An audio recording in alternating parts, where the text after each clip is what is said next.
to the special conversation, viewers. As India looks to revive its economy, looks to come out of the impact of the pandemic and the slowdown that we were already witnessing, what becomes essential is the way forward and the relief to various sectors. Joining me on this conversation right now as part of our India Revival mission is the government's and the country's Agriculture Minister Narendra Singh Tomar. Mr. Tomar, धन्यवाद हमसे बात करने के लिए। सबसे पहले जो latest decision लिया है सरकार ने उससे शुरू करते हैं, जो किसानों की मदद के लिए एपीएमसी लॉ को चेंज किया गया है। क्या आप समझा सकते हैं हमारे दर्शकों को कि उससे क्या फर्क आएगा, किसान की जिंदगी में कैसे उससे उसका असर होगा?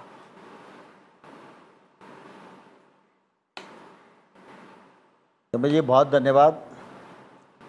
अभी जो एपीएमसी का रिफॉर्म हुआ है ये ऐतिहासिक है और अभूतपूर्व है। ये बहुत पहले होना चाहिए था, लेकिन मैं धन्यवाद देना चाहता हूँ प्रधानमंत्री नरेंद्र मोदी जी को कि उन्होंने ये साहसपूर्ण कदम उठाया। अब इस रिफॉर्म के बाद कोई भी किसान किसी भी स्थान पर किसी भी व्यक्ति को और अपनी कीमत पर अपना उत्पाद बेचने के लिए स्वतंत्र होगा। हमारे देश में और दुनिया में कोई भी उत्पादनकर्ता अपना उत्पादन करता है, वह उसे कहाँ बेचेगा, कितनी कीमत पर बेचेगा, यह अधिकार उत्पादनकर्ता को ही रहता है। लेकिन किसान अभी तक एपीएमसी एक्ट से बंधा हुआ था, उसको बंधन से सरकार ने मुक्त किया है। अब मंडी परिधि के बाहर जो भी ट्रेड होगा उस ट्रेड पर ना तो कोई टैक्स लगेगा और किसान घर से भी अपने उत्पाद को मनचाही कीमत पर बेचने में निश्चित रूप से सफल होगा। इससे किसानों के उत्पाद के लिए प्रतिस्पर्धा का दायरा बढ़ेगा। अभी मंडी में सिर्फ मंडी के जो लाइसेंसी होते थे उन्हीं लोगों के बीच में व्यापार होता था। एक मंडी में 25-30 जो लाइसेंसधारी होते थे उन्हीं के बीच में व्यापार करने के लिए किसान विवश था। अब उसके पास ये दायरा बढ़ गया है, 30 की जगह 300 लोग होंगे, तो निश्चित रूप से उसके उत्पाद का उसको उचित मूल्य मिल सकेगा। और इसके माध्यम से हम लोगों ने यह भी सुनिश्चित किया है कि बहुत सारे निजी इलेक्ट्रॉनिक प्लेटफॉर्म भी बन सकेंगे, लेकिन निजी इलेक्ट्रॉनिक प्लेटफॉर्म डिलीवरी तक सीमित रहेंगे और इन प्लेटफॉर्म के नियम बनाना और ये प्लेटफॉर्म किसी भी प्रकार की किसान से धोखाधड़ी करेंगे तो इनकी सुनवाई करना और इनको दंडित करना ये अधिकार केंद्र सरकार के पास होगा। मैं समझता हूँ कि इस कानून से किसान एकदम आज़ाद हो गया है। इससे किसान की माली हालत सुधरेगी, उसके उत्पादन का प्रतिस्पर्धी और उचित मूल्य उसे प्राप्त हो सकेगा और निजी क्षेत्र का निवेश खेती के क्षेत्र में बढ़ेगा। इससे हमारी कृषि समृद्ध और संपन्न होगी। जी, लेकिन तोमर जी जो आप कह रहे हैं वो बहुत सही बात है। कितने सालों से हम इस बदलाव का इंतजार कर रहे थे कि एपीएमसी एक्ट को चेंज किया जाए और ये जो मोनोपोली रहती है एपीएमसी वालों की वो तोड़ी जाए और किसानों को इम्पैक्ट हो। ये सही कहा आपने। कुछ लोग लेकिन ये कह रहे हैं कि इससे जो फायदा है वो सिर्फ बड़ी कंपनियों को होगा, एमएनसीज को होगा और किसान के तक वो फायदा शायद पहुंचे ना पहुंचे। इस बारे में आपका क्या कहना है? मैं समझता हूँ इसमें किसी को भ्रमित होने की ज़रूरत नहीं है। देश में एक वर्ग ऐसा है किसी भी अच्छे निर्णय के बारे में भ्रम उत्पन्न करने की कोशिश करता है, लेकिन मैं पूरे देश को आश्वस्त करना चाहता हूँ नरेंद्र मोदी जी की सरकार किसान हितैषी सरकार है। इससे पहले भी आपने देखा कि पीएम किसान योजना के माध्यम से 75,000 करोड़ का एक मुश्त निवेश अगर किसानी के क्षेत्र में किसी ने किया तो वो सिर्फ नरेंद्र मोदी जी की सरकार ने किया। अभी जो पैकेज घोषित हुआ है उसमें भी 1 लाख करोड़ का कृषि इंफ्रास्ट्रक्चर के लिए जो पैकेज ऐलान हुआ वो नरेंद्र मोदी जी की सरकार ने किया। 30,000 करोड़ रुपया नाबार्ड अधिक निवेश करेगा कृषि के क्षेत्र में, यह नरेंद्र मोदी जी की सरकार ने तय किया। फिशरीज हो, एनिमल हस्बेंड्री हो, हर्बल खेती हो, फूड प्रोसेसिंग इंडस्ट्री हो और मधुमक्खी पालन हो, इसके लिए भी एक बड़े पैकेज की घोषणा की गई है। यह इस बात का परिचायक है कि नरेंद्र मोदी जी की सरकार किसानों को समृद्ध बनाना चाहती है, किसान की आमदनी को दोगुनी करना चाहती है। जहाँ तक इस रिफ़ॉर्म का सवाल है, इस रिफ़ॉर्म से किसान को अच्छी कीमत मिलेगी और हमारा उद्देश्य है किसान बड़ा उत्पादन करता है, उसको अपनी उत्पादन अपनी मनचाही कीमत पर बेचने का अधिकार होना चाहिए। उस पर कोई टैक्सेशन नहीं होना चाहिए, कोई इंस्पेक्टर राज नहीं होना चाहिए। इस कानून के मुताबिक इंस्पेक्टर राज भी ख़त्म हुआ है और इस कानून के माध्यम से प्रतिस्पर्धा भी बढ़ेगी, निजी निवेश भी खेती तक पहुंचेगा और इस निवेश से रोजगार के अवसरों का सृजन भी ग्रामीण क्षेत्र में होगा और किसान की माली हालत में भी सुधार आएगा। जी जी, जो आपने कहा इसमें फार्मिंग के इंफ्रास्ट्रक्चर के लिए भी एक बड़ा फंड अनाउंस किया गया है। तोमर जी, ये बीजेपी का बहुत सालों से एक बड़ा फोकस रहा है, एक बड़ा वादा रहा है। 2014 के इलेक्शन के पहले भी बोला गया था कि जो सप्लाई चेन है, cold storage, warehouses, transport, इसको जो है मजबूत किया जाएगा, नहीं तो काफ़ी खाना जो है, जो किसानों का प्रोड्यूस है, वो वेस्ट हो जाता है, बर्बाद हो जाता है। इसमें हमने अभी तक बहुत धीमी प्रोग्रेस देखी है। क्या आपको लगता है कि कितनी जल्दी हम इसको चेंज कर पाएंगे? क्योंकि जब तक वो नहीं होगा, किसान दूर जाके किसी और को कैसे बेच पाएगा अपना प्रोड्यूस? ये बात आपने ठीक कही। कुल मिला के 2 चीज़ें हैं। एक तरफ कृषि अवसंरचना में सुधार हो और सप्लाई चेन सुधरे और कृषि अवसंरचना ज़्यादा से ज़्यादा निर्माण हो और इसमें निजी क्षेत्र का निवेश हो। सरकार के क्षेत्र की अपनी एक सीमा है, लेकिन निजी क्षेत्र जब इसमें जुड़ता है तो निश्चित रूप से उसका दायरा भी बढ़ जाता है, उसकी व्यापकता भी बढ़ जाती है और उसका वॉल्यूम भी बढ़ जाता है। लेकिन ये एग्रीकल्चर के क्षेत्र में आए, इसके लिए एग्रीकल्चर के क्षेत्र में जो कानूनी सुधार होने चाहिए, वो सुधार अगर नहीं होंगे तो निश्चित रूप से ये सब परिवर्तन आना संभव नहीं होगा। और इसलिए आपने देखा 3 सुधार हाल ही में किए गए। एक एपीएमसी एक्ट का खुलाव किया गया, इसमें किसानों की संरक्षा के लिए पर्याप्त प्रबंध किए गए, किसान मनचाही कीमत पर अपना उत्पाद बेच सके, ये सुनिश्चित किया। दूसरा, मूल्य आश्वासन ऑर्डिनेंस बनाया। इस ऑर्डिनेंस के माध्यम से वैश्विक मानकों के आधार पर खेती हो सकेगी, किसान को मिनिमम मूल्य की गारंटी होगी, अधिक मूल्य अगर बाज़ार में होगा तो उसका हिस्सा भी किसान को मिलेगा। और तीसरा, आवश्यक वस्तु अधिनियम में भी बदलाव किया गया है, जिससे कि अगर कोई आदमी कृषि अवसंरचना बनाता है तो उसमें लंबे समय तक किसान का उत्पाद वो ठीक प्रकार से रख सके, यह सुनिश्चित भी होना चाहिए। और इसमें इंस्पेक्टरों की मनमानी और तमाम कानूनी बंधन नहीं होना चाहिए। आवश्यक वस्तु अधिनियम में जो रिलैक्सेशन दिया गया है वो निश्चित रूप से स्वागत योग्य है।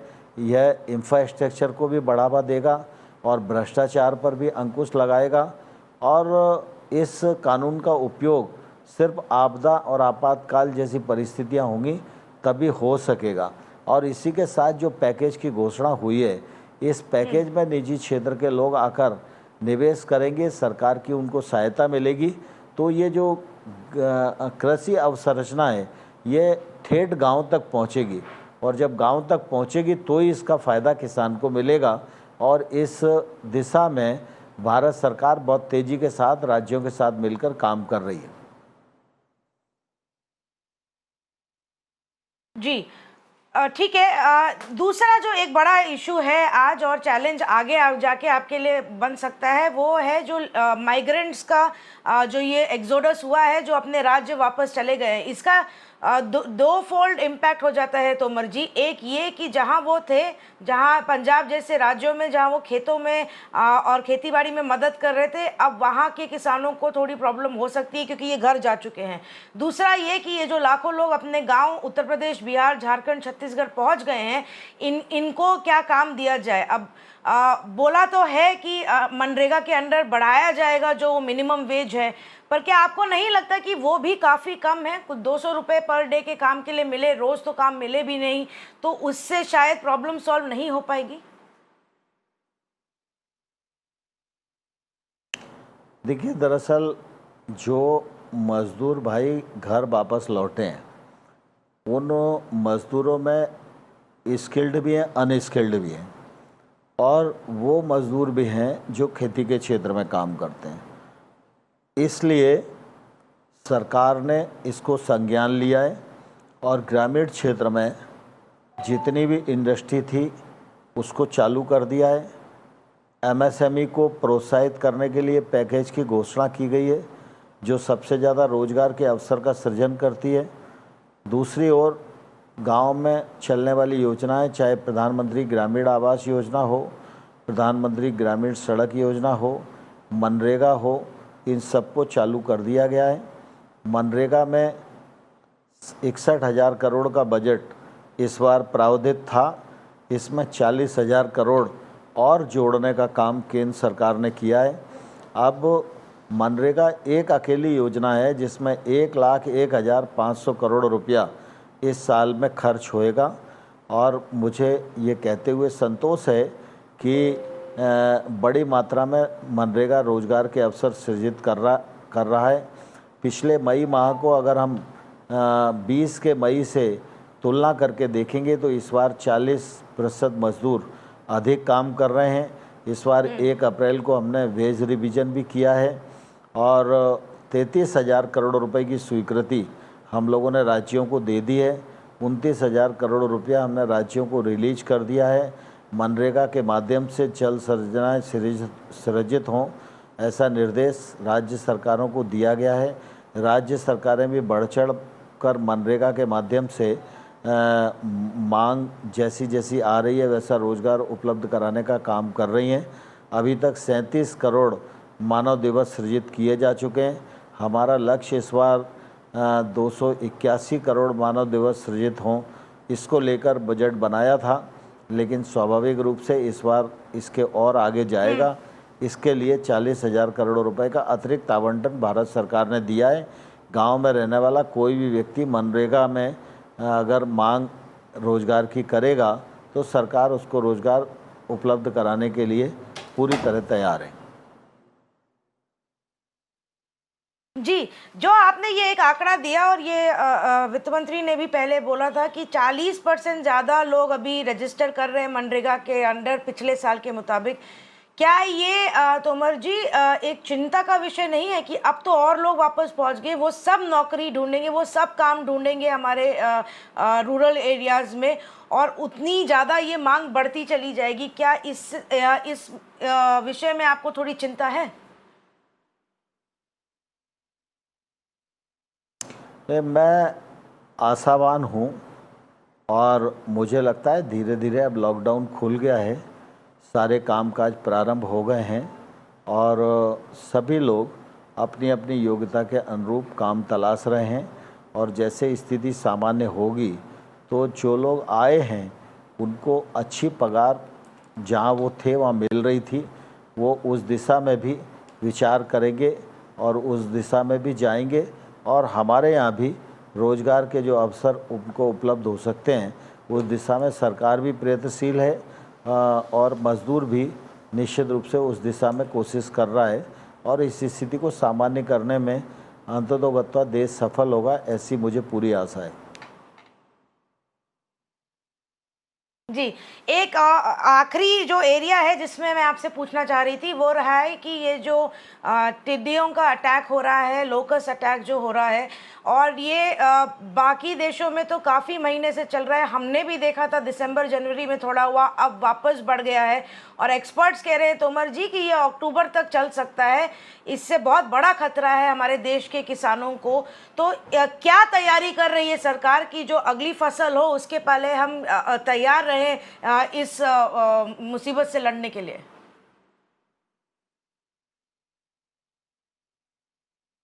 लोकस अटैक पिछले वर्ष लगभग 28 साल बाद हिंदुस्तान में हुआ था और पिछले बार केंद्र सरकार की टीमों ने राज्यों के साथ मिलकर इसको पूरी तरह नियंत्रित कर लिया था। गुजरात में इसका कोई नुकसान रिपोर्ट नहीं हुआ, राजस्थान में इसका थोड़ा नुकसान रिपोर्ट हुआ था। तो एनडीआरएफ से 68 करोड़ रुपए की भरपाई हम लोगों ने किसानों के लिए मंजूर कर दी है। और पिछले साल ये लगभग अंदेशा था कि इस वर्ष ये अटैक पिछले से 2.5 गुना होगा और इस बार थोड़ा जल्दी टिड्डी का प्रकोप आया, लेकिन सरकार पूरी तरह से इस मामले में सतर्क है। और पिछले बार जब हमको सूचना थी तो उसके बाद लगातार हमारा मंत्रालय उस दिशा में काम कर रहा है।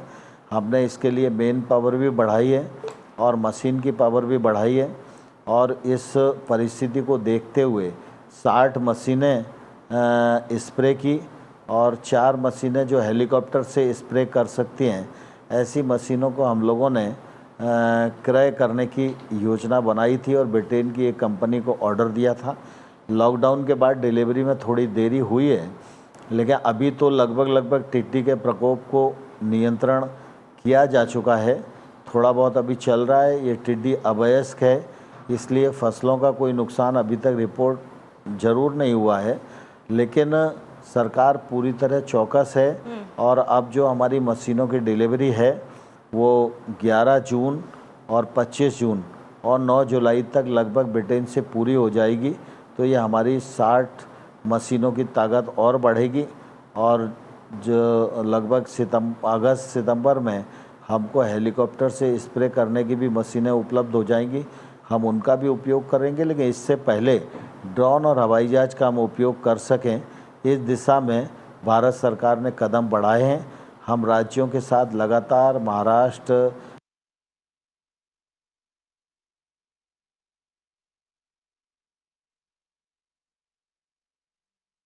तोमर जी, हमें आपकी आवाज़ नहीं आ रही है, वो थोड़ा टेक्निकल ग्लिच हो गया है तो अभी हम सुन नहीं पा रहे कि वो क्या कह रहे थे। लेकिन ये बड़ी this is a big problem viewers, the locus and the way it's hitting many countries, and including our neighboring countries of Pakistan, who've had a massive challenge and have largely not been able to even tackle the situation, has also impacted many of our states from Rajasthan, Madhya Pradesh to Punjab. And while what Mr. Tomar was saying, our agriculture minister, he's right that the impact has been lesser right now. It's also because we don't have too many standing crops. We've just finished with the harvest season. We're now preparing for the next round of crops. So the challenge could actually become bigger in the wane of June July. Tomar ji, आपकी आवाज़ उधर चली गई बीच में, इसलिए हम आपके जवाब का अंत सुन नहीं पाए। पर मैं ये समझ रही हूँ कि आप कह रहे हैं कि सरकार तैयार है, जून जुलाई में अगर लोकस का अटैक बढ़ता है तो उसके लिए जो मदद चाहिए होगी किसानों को, उसके तैयारी है आपके पास।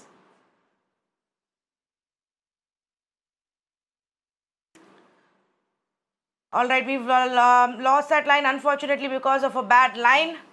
But I'm going to thank Mr. Narendra Singh Tomar. Thank you so much for speaking to us here on Mirror Now and taking our questions. Viewers, a historic number of announcements have been made by the government to help the farmer agriculture sector. Some of them will help in short term. A lot of these steps are actually long-term reforms, and so the impact could take a while. In the meantime, will the government have to come out with other kinds of debt relief packages? We'll have to wait and watch. For now, thank you so much for joining us on this special conversation with the Agriculture Minister of India, Narendra Singh Tomar.